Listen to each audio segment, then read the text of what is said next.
Hi guys! Sa mga nagtatanong ng hotel rates, ayan, pakipost nyo na lang. And then guys, ipapakita ko sa inyo kung anong meron sa breakfast buffet nila. And i-review na rin natin ng Very Light. So, ito yung itsura ng dining area nila. And then, meron silang pa-juicy strawberry and grapes. May pancake, may scrambled egg.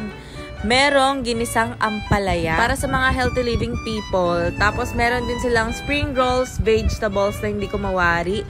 And meron silang ham na akala ko spam. Ito pala yung sauce, guys.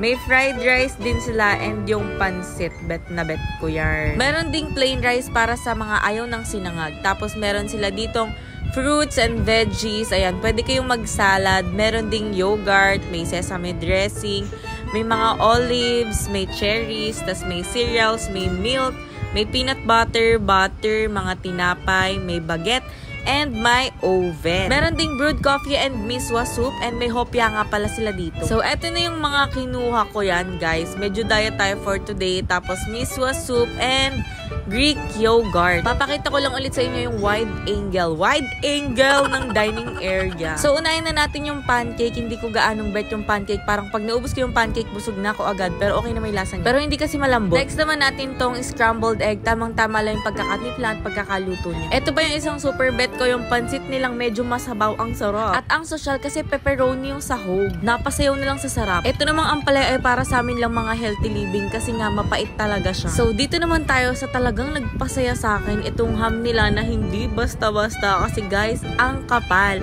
Para siya yung hamon de bola pero hindi nga lang below. Napaka-social kaya feeling ko nga ay Pasko at bagong taon na naman. Dito talaga ako pinaka nasulit. Kumuha din ako ng cheese. Masarap din yung cheese nila and marami. Unli yan lahat, guys. Next naman itong kanilang miswa soup na medyo matabang pero masarap. Magdagdag na lang kayo ng asin. Next itong kanilang lumpiang gulay na hindi ko mawari. Na hindi ko malaman kung ano po yung nakalagay sa loob. Kayo na lang po ang tumingin. Hindi ko ba malaman kung ganito ba talaga siya pero hindi talaga siya para sa akin, guys. So, ayan siya. So, ito naman yung second plate ko. Ayan. Pansit, tapos puro ham, tapos may fruits kaunti. I-try natin tong watermelon and super tamis.